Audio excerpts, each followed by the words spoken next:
wind carved its lonely song across the Texas plains, where Martha Hayes had learned to live with silence as her only companion. For 3 years, she had tended her small homestead alone, the weight of her past pressed into every furrow of her weathered hands and every line that had etched itself around her green eyes.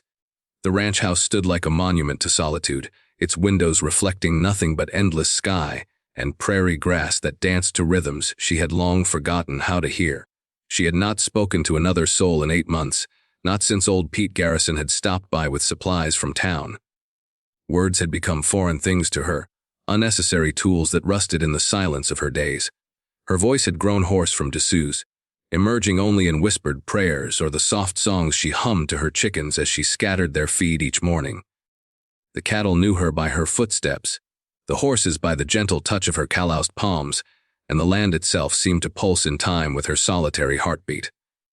Martha had chosen this isolation deliberately, fleeing from a world that had demanded too much and given too little in return. 3 years ago, she had been Martha Caldwell, wife to a prominent banker in Austin, mother to twin daughters who laughed like silver bells and filled every corner of their grand house with light. But fever had come that terrible winter, swift and merciless, taking first little Sarah, then sweet Emma, leaving Martha hollow as a dried gourd rattling in the wind. Her husband, Gerald, had grieved in his own way, burying himself in ledgers and business dealings, growing more distant with each passing day until they were strangers sharing a tomb of memories. The final blow had come when Gerald suggested they try for another child, as if her daughters were livestock that could simply be replaced. That night, Martha had packed a single bag, taken what money she could from their joint account, and disappeared into the vastness of Texas like a ghost returning to the spirit world. She had bought this land sight unseen, 160 acres of nothing but grass and sky and blessed, merciful silence. Here she had rebuilt herself from the ground up, learning to shoe horses and mend fences, to read the sky for weather and the ground for water. Her hands, once soft and pale from a life of leisure, had grown strong and brown, capable of wielding hammer and rifle with equal skill. She raised chickens in a small herd of cattle, sold eggs and milk to the occasional passing wagon train, and lived off the land with a fierce independence that would have shocked the refined ladies of Austin society. But tonight, as storm clouds gathered on the horizon like dark prophecies, Martha felt an unfamiliar restlessness stirring in her chest. She stood on her porch, watching lightning flicker in the distance, when the sound of hoofbeats cut through the thunder's rumble.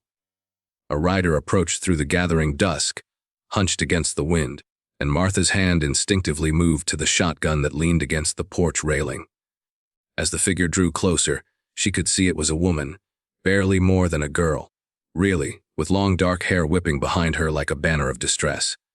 The horse beneath her stumbled with exhaustion, foam flecking its sides, and Martha recognized the desperate flight of someone running from more than just the storm.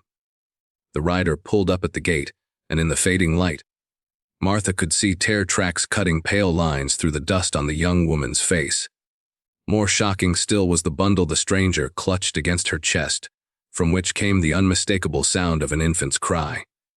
The baby's wails cut through Martha's carefully constructed walls like a knife through paper, awakening something she had buried so deep she had forgotten it existed.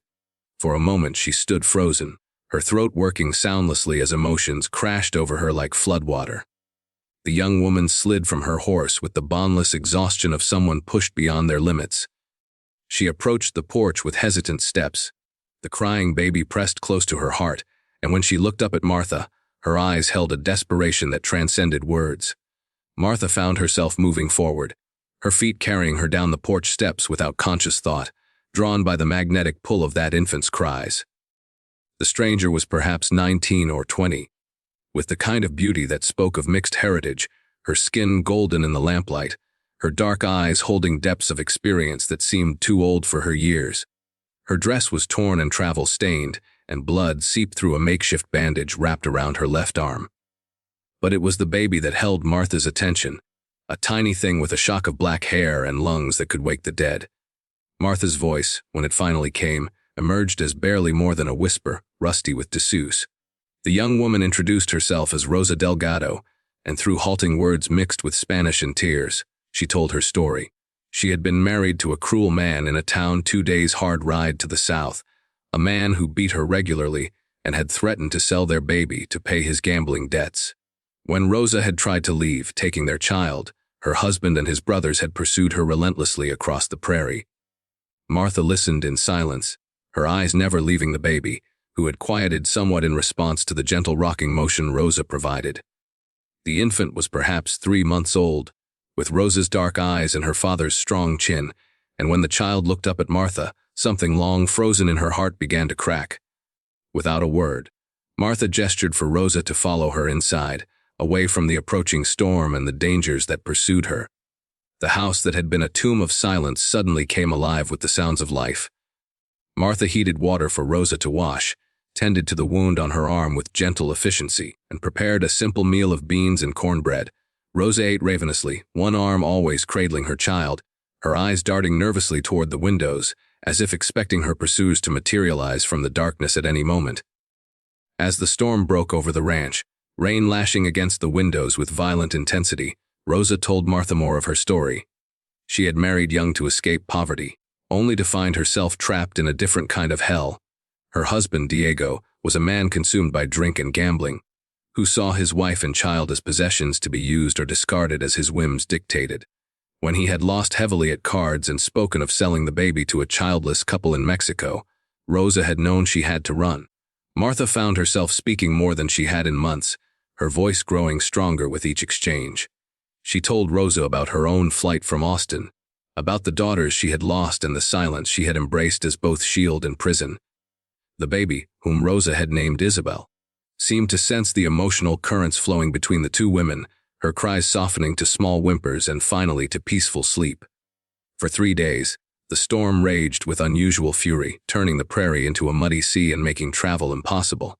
During this time, Martha experienced a transformation she had not thought possible. The sound of Isabel's cries, which had initially been like daggers to her wounded heart, gradually became a kind of music. She found herself taking turns holding the baby, marveling at the weight of new life in her arms, the tiny fingers that grasped at her calloused hands with surprising strength. Rosa proved to be more than just a frightened refugee. She was intelligent and capable, helping with the household chores and demonstrating a knowledge of horses that impressed even Martha. She had grown up on her grandfather's ranch before her family's fortunes had changed, and she moved around the animals with an easy confidence that spoke of years of experience. More importantly, she possessed a warmth and openness that began to thaw the ice around Martha's heart. On the 4th morning, the storm finally broke, leaving the world washed clean and gleaming under a brilliant blue sky. But with the clearing weather came the sound both women had been dreading, the distant thunder of approaching hoofbeats. Martha watched from her bedroom window as 5 riders crested the hill to the east, moving with the purposeful determination of hunters closing on their prey. Rosa saw them too, her face going pale as she recognized the lead rider. Diego Delgado sat his horse like a conquistador, his black hat pulled low over eyes that held no mercy. The men with him were cut from the same cloth, hard-faced and heavily armed, the kind of men who took what they wanted and asked questions later. Martha watched Rosa clutch Isabel closer to her chest, her whole body trembling with fear and desperation. For a moment, Martha stood at the crossroads of choice, feeling the weight of 3 years of self-imposed isolation pressing down on her shoulders like a lead blanket. She could send Rosa away, return to her carefully constructed solitude, let the world and its troubles flow around her like water around a stone. It would be the safe choice, the wise choice, the choice that would preserve the fragile peace she had built from the ashes of her old life. But as she looked at Rosa's terrified face and heard Isabel's innocent gurgling, Martha felt something stir deep in her chest, something that had been sleeping for 3 long years. It was the memory of her own daughter's laughter. The echo of the woman she had been before grief had carved her hollow. She thought of Sarah and Emma, and what they would have wanted her to do. More than that, she thought of the woman she wanted to be, the woman she could still become if she found the courage to step back into the world of the living. Martha moved with sudden decision, crossing to the gun cabinet and pulling out her husband's old Winchester rifle. She checked the action with practiced efficiency, her movements sure and steady despite the racing of her heart. Rosa watched her with wide eyes, hope and fear warring in her expression as Martha handed her a loaded pistol and positioned her near the back window with Isabel. The riders approached the house with the casual arrogance of men accustomed to taking what they wanted without opposition. Diego called out in a voice that carried clearly across the yard, demanding the return of his property, his words dripping with ownership and threat. Martha stepped onto the porch, the rifle cradled easily in her arms, and when Diego saw her, his expression shifted from confidence to calculation. Martha's voice, when she spoke, was steady and clear, carrying the authority of someone who had found her ground and intended to hold it. She told Diego that Rosa and the baby were under her protection, that he was trespassing on her land, and that he would leave immediately or face the consequences. The words felt strange in her mouth after so many months of silence, but they also felt right, like coming home to herself after a long journey. Diego laughed, a sound like breaking glass, and gestured to his men. They began to spread out, clearly intending to surround the house and take Rosa by force. But Martha had not spent 3 years alone on the frontier without learning to read men and their intentions. She had also not forgotten the lessons her father had taught her about shooting, lessons that had served her well in protecting her stock from wolves and rustlers. The first shot took Diego's hat clean off his head, the bullet passing so close to his skull that it singed his hair. The report echoed across the prairie like thunder, and Martha worked the lever action smoothly, chambering another round before the echo had faded. Her message was clear and unmistakable. She was not some helpless widow to be intimidated or brushed aside. What followed was a tense standoff that stretched across the morning hours like a held breath. Diego's men were brave enough when facing unarmed victims, but the prospect of charging a fortified position held by someone who could clearly shoot was less appealing. Martha had the advantage of position and cover, while they were exposed in the open yard, and she made sure they understood their disadvantage with carefully placed shots that came uncomfortably close to their vital areas. As the sun climbed higher, Martha began to implement a strategy born of desperation and cunning. She had noticed smoke on the western horizon during the morning, the telltale sign of a wagon train or cattle drive moving across the prairie. If she could hold Diego and his men until help arrived, she might be able to tip the balance in her favor. She began varying her shots, sometimes firing to pin down one group of men, sometimes sending a bullet whistling past another, keeping them all off balance and unable to coordinate an attack. Rosa proved herself a worthy ally, appearing at windows to fire her pistol whenever one of Diego's men tried to circle around to the back of the house. Her shots were not as accurate as Martha's, but they were effective enough to keep the attackers honest and prevent them from getting too close. Isabel, as if sensing the gravity of the situation, remained remarkably quiet, sleeping peacefully despite the periodic gunfire. The turning point came when the sound of approaching hoofbeats announced the arrival of the cavalry Martha had been hoping for. A group of cowboys from a nearby ranch, drawn by the sound of gunfire, crested the hill at full gallop, their leader calling out to ask if assistance was needed. Diego, outnumbered and facing the prospect of explaining his actions to witnesses, made the calculation that discretion was the better part of valor. But he did not leave quietly. As he wheeled his horse to depart, he shouted threats and promises of return, his voice carrying across the prairie like a curse. Martha watched him go with steady eyes, knowing that this was not an ending but merely a postponement. Men like Diego did not accept defeat gracefully, and she had made an enemy who would not forget or forgive easily. The cowboys who had come to her aid were led by a weathered foreman named Tom Brennan, who worked for the Circle K Ranch 15 miles to the north. He was a man of few words but keen observation, and Martha could see him taking in the details of the situation with the practiced eye of someone who had seen trouble before. When she explained that Rosa was seeking refuge from an abusive husband, Tom nodded grimly and offered to spread the word among the local ranchers that she was under Martha's protection. That evening, as the sun painted the western sky in shades of gold and crimson, Martha sat on her porch with Rosa and Isabel, feeling as if she were seeing the world with new eyes. The silence that had been her companion for 3 years no longer felt like protection, but like prison walls, and the sound of Rosa's soft humming as she nursed her baby was more beautiful than any symphony she had heard in her former life. Rosa had decided to stay, at least for the time being, and Martha found herself grateful for the company in ways she had not expected. The young woman brought life and light to the ranch house, her laughter echoing in rooms that had been tomb quiet for too long. More than that, she brought purpose, a reason for Martha to engage with the world beyond her carefully maintained boundaries. Together, they began to make plans for the future. Rosa had skills that complemented Martha's own, and between them, they could expand the ranch operation, perhaps bringing in more cattle or starting a horse breeding program. Rosa's knowledge of Spanish opened up possibilities for trade with Mexican ranchers across the border, while Martha's connections in Austin, however strained, might provide access to Eastern markets. But it was Isabel who truly transformed Martha's world, awakening feelings she had thought buried forever with her own daughters. The baby's presence in the house was like a lamp lit in a dark room, casting warmth and light into corners that had been cold and shadow, filled for too long. Martha found herself singing again, lullabies she had thought forgotten, her voice growing stronger and more confident with each passing day. As the weeks turned into months, Martha discovered that she was not the same woman who had fled Austin 3 years earlier. That woman had been broken by loss, crushed under the weight of grief and guilt. This woman, tempered by solitude and hardened by frontier life, was stronger, more resilient, more capable of facing whatever challenges life might bring. She had learned to value her own strength, to trust her own judgment, to stand her ground when standing was required. The test of that strength came sooner than expected. Diego returned, as Martha had known he would, but this time he brought the law with him in the form of Sheriff Valdez from the county seat. Valdez was an honest man caught in an impossible situation, bound by law to return a wife to her husband regardless of the circumstances that had driven her to flee.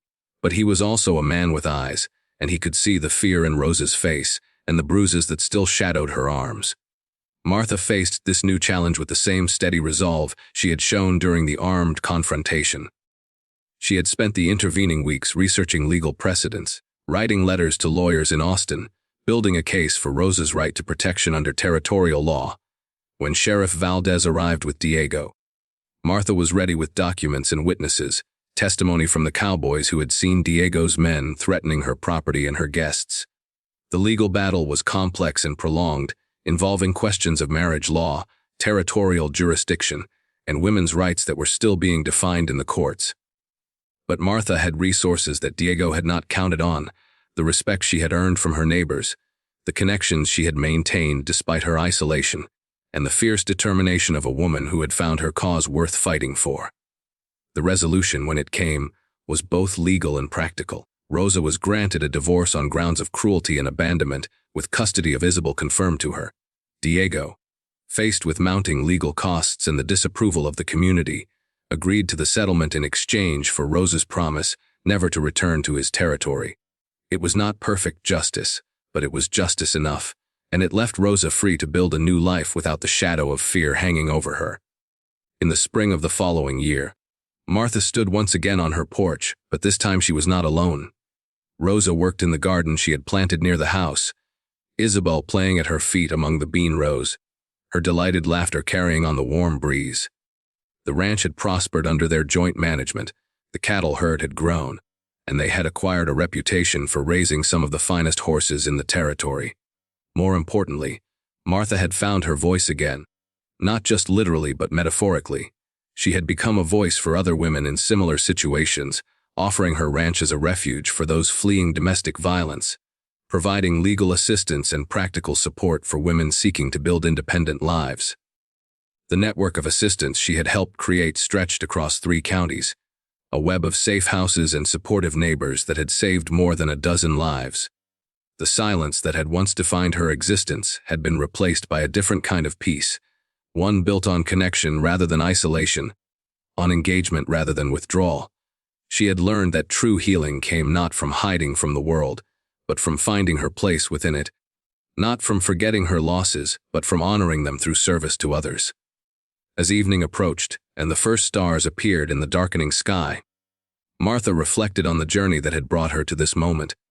She thought of her daughters, Sarah and Emma, and felt their presence not as a source of pain but as a blessing, their memory living on in every child she helped, every woman she sheltered, every act of courage she inspired in others.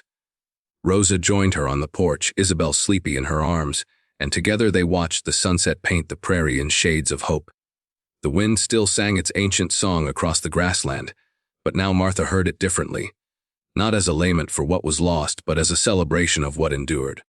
She had learned that silence could be a prison or a sanctuary, depending on the choice one made, and she had chosen to break free to speak, to act, to live again in the fullness of her humanity. Tomorrow would bring new challenges, new opportunities to make a difference in the lives of others. But tonight, surrounded by the family she had chosen and the love she had found in unexpected places, Martha Hayes was content. She had discovered that the greatest courage was not in facing down armed men or defying unjust laws, though she had done both, but in opening her heart to love again after loss, in choosing hope over despair, in finding the strength to build something beautiful from the ashes of what had been destroyed. The baby stirred in Rose's arms, making small, contented sounds that spoke of safety and warmth and the promise of tomorrow. And in that moment, Martha knew with absolute certainty that she had made the right choice, that the stranger who had arrived that stormy night with a crying baby had brought not just refuge to her door, but redemption,